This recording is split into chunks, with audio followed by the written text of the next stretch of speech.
नमस्कार, आप live cities देख रहे हैं। मैं हूं जय शुक्ला। बिहार में अब मुखिया जी को यह अधिकार दे दिया गया है कि अब आप जब चाहें शूटर बुलवाइए और गोली मरवाइए। अब देखिए ना, बिहार में एक से बढ़कर एक समस्याएं हैं। कभी आपदा की मार बिहार के लोग झेल लेते हैं, कभी बाढ़ का कहर बिहार वाले झेलते हैं, और कभी प्राकृतिक आपदाओं और बाढ़ से बच गए तो फिर जानवरों की मार, जानवरों से परेशान होकर बिहार के किसान जो है अपनी फसलों को खो देते हैं या फिर उनकी फसलें बर्बाद हो जाती हैं। ये छोटी मोटी समस्या नहीं है। अगर हम देखें तो पटना के आसपास के जितने भी ग्रामीण इलाके हैं, इन इलाकों में किसान अपनी खेती करते तो हैं, अपनी फसलों को खेतों तक ले जाते हैं, बुआई करते हैं, फसल उपजा भी लेते हैं, लेकिन उस फसलों के उपजने के बाद या कभी कभी आधे अधूरे में ही क्या होता है कि जंगली जानवर आकर के उस पूरी फसल को बर्बाद कर देते हैं और तहस नहस कर डालते हैं। खासतौर पर जंगली सुअरों और नीलगायों के आतंक से पूरा इलाका जो है त्राहिमाम त्राहिमाम कर रहा है। जो किसान हैं वो अब ये समझने को बेबस हो गए हैं कि हमारी फसलें अब घर तक पहुंच जाएं तो गनीमत है। अब हम ये सारी बातें इसलिए कह रहे हैं क्योंकि सरकार ने जो आदेश जारी किया है वो इसी से जुड़ा हुआ आदेश है, और ये अधिकार जो मुखिया जी को दिया गया है वो अधिकार भी इसी से जुड़ा हुआ है। बिहार के मुखिया जी को अब यह अधिकार दे दिया गया है कि अब आप पंचायत स्तर पर शूटरों को बुला करके इन जंगली जानवरों के आतंक से मुक्ति पा सकते हैं, उन्हें मार गिरा सकते हैं। सवाल ये उठ रहा होगा आपके जहन में कि भाई ये शूटर बुलाए कहां से जाएंगे? आसपास के गांव इलाके में तो कहीं पुल पुलिया पर ये शूटर बैठे नहीं है जिनको बुलाकर कह दिया जाए कि भैया चलो गोली चलाना है हमारे खेत में। ऐसा तो होता नहीं है। तो हम आपको इसका जवाब बताते हैं। इसका जवाब ये है कि बिहार सरकार ने एक पैनल बनाने का फैसला भी लिया है। ये पैनल कैसा होगा? ये पैनल उन शूटरों का पैनल होगा जिन पैनल में शूटर हायर किए जाएंगे, और ये जो टीम है वो पंचायत स्तर पर ये काम करेगी। अब इसके लिए आवेदन भी करना होगा। कैसे इसकी बहाली होगी, कैसे इनको ट्रेनिंग दिया जाएगा, वो तमाम बातें हम आगे आपको इस वीडियो में बताएंगे। लेकिन बड़ी बात यह है कि बिहार के मुखिया जी को यह अधिकार है कि पंचायत स्तर पर अपने फसलों को या अपने लोगों के फसलों को बचाने के लिए आप शूटर को हायर करिए और जंगली जानवरों से निजात दिलाइए।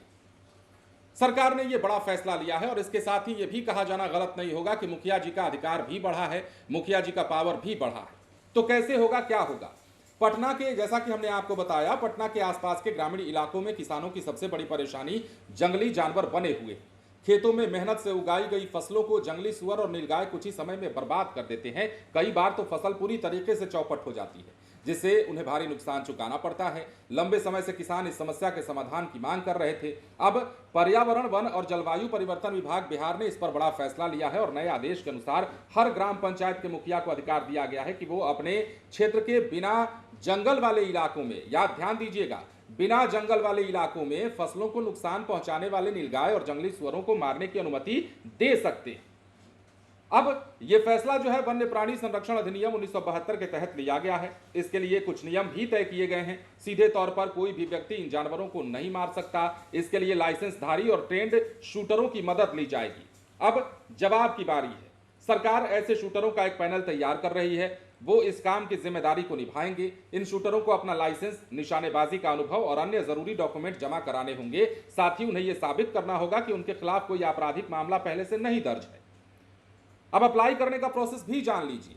आवेदन करने वाले उम्मीदवारों को स्पीड पोस्ट या रजिस्टर्ड डाक के जरिए अपना फॉर्म अरण्य भवन पटना भेजना होगा।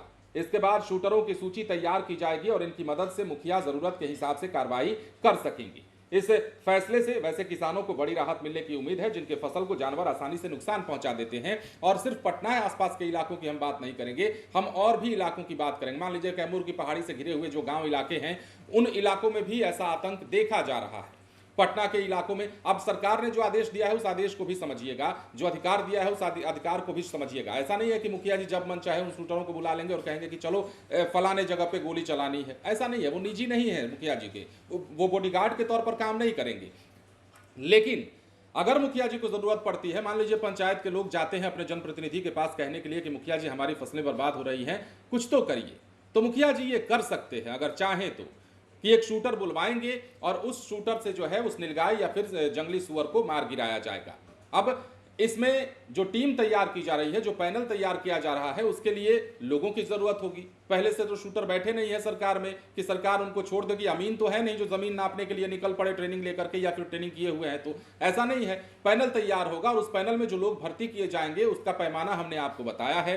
उनके पास निशानेबाजी का अनुभव होना चाहिए, उनके पास जो है तमाम डॉक्यूमेंट्स होना चाहिए, जो डॉक्यूमेंट्स हमने आपको बताए हैं इसमें, तो ये तमाम चीजें होनी चाहिए। लाइसेंस भी होना चाहिए उनके पास हथियार का, तो जाकर के ये काम हो पाएगा, वो अप्लाई कर पाएंगे और इससे जुड़ पाएंगे, शूटर पैनल में वो शामिल हो पाएंगे। तो ये प्रोसेस है। मतलब बिहार में पंचायत स्तर पर अब लोगों की समस्याएं जो जानवरों के चलते उपज रही हैं उनको सुलझाने का ये प्लान बनाया गया है सरकार की ओर से। जो ग्रामीण क्षेत्र है, कैमूर की पहाड़ी का हमने जिक्र किया, उस पहाड़ी में आने वाले, उस पहाड़ी के अंतर्गत आने वाले जितने भी गांव हैं, जितने भी प्रखंड हैं, उन प्रखंडों में भी ऐसी शिकायतें और ऐसी तस्वीरें देखने को मिलती हैं। नीलगाय जो है झुंड के झुंड उतर कर आती हैं और रात में दिन में कभी भी फसलों को नष्ट करके चली जाती हैं। इसके बाद जो जंगली सुअरों का टीम आता है, जंगली सुअरों की जो भीड़ आती है, जो झुंड आती है, वो झुंड भी तहस नहस करके चली जाती है और ऐसे में किसान परेशान हो जाते हैं। कितने किसान तो माथा पीट रहे हैं बैठ करके, भैया आपदा से बच गए तो जंगली जानवरों का प्रकोप खा जाता है। जंगली जानवरों से भी बची बचाई फसल, मतलब सीजन के हिसाब से जानवरों से भी बची बचाई जो फसल होती है वो बाढ़ में तबाह हो जाती है, खासतौर पर सीमांचल के इलाके में। तो बिहार वालों पर त्रासदी की तो मार है ना, एक नहीं डबल अटैक बिहार वालों पर पड़ते हैं। और खासतौर पर इससे प्रभावित कौन होता है? जब भी आपदा की मार पड़ती है, मान लीजिए 3 दिन से मौसम खराब है, आसमान से बारिश हो रही है, तो कई लोगों को अच्छा लग रहा होगा कि मौसम बड़ा सुहाना हो गया है, बड़ी गर्मी हो रही थी, चलो एक बार फिर से ठंड का एहसास हो रहा है। लेकिन क्या आपको इस बात का अंदाजा भी है कि बिहार के कई इलाकों में कई किसानों की फसलें बर्बाद हो चुकी हैं, फसलें नष्ट हो चुकी हैं और किसान फिलहाल माथा पकड़ के बैठे हुए हैं कि हमारा क्या होगा। जो अरमान, जिस सपने के साथ उन्होंने अपनी फसलों को खेत में लगाया था और उस फसल को लगाते हुए जो ख्वाब उन्होंने देखे थे, क्या वो ख्वाब उनका पूरा हो पाता है? ये बड़ा सवाल है। राजनीति के मोहरे तो किसान हमेशा बनते हैं, लेकिन किसानों की समस्याओं को जब सुनने की बारी आती है तो सरकारें कई बार आनाकानी कर जाती है। हम बिहार की ही बात नहीं कर रहे हैं, हम देश भर की बात कर रहे हैं। तो ऐसे में किसानों के पास बड़ी समस्या होती है कि इन समस्याओं से निजात पाया जाए। तो कैसे? तो इन्हीं समस्याओं से निजात पाने के लिए अब बिहार सरकार ने जो तोड़ निकाला है, वो तोड़ शूटरों को हायर करने वाला तोड़ है। और अधिकार की जब हम बात करते हैं तो बिहार के मुखिया जी को यह अधिकार अब मिल चुका है। मतलब जब शूटर का पैनल तैयार हो जाएगा उसके बाद मुखिया जी आप जब चाहें तब जाकर के शूटर बुला सकते हैं। अगर आपके खासतौर पर ग्रामीण इलाके में जो जंगली इलाका नहीं है, उन इलाकों में अगर सुअरों और जंगली नीलगायों का प्रकोप है, फसलें बर्बाद कर रहे हैं, तो उन्हें बुला करके आप शूटरों को बुला करके उन्हें मरवा सकते हैं। यह अधिकार मुखिया जी को दिया गया है। इस आदेश का मतलब यही हुआ। फिलहाल बने रहे लाइव सिटीज के साथ। धन्यवाद।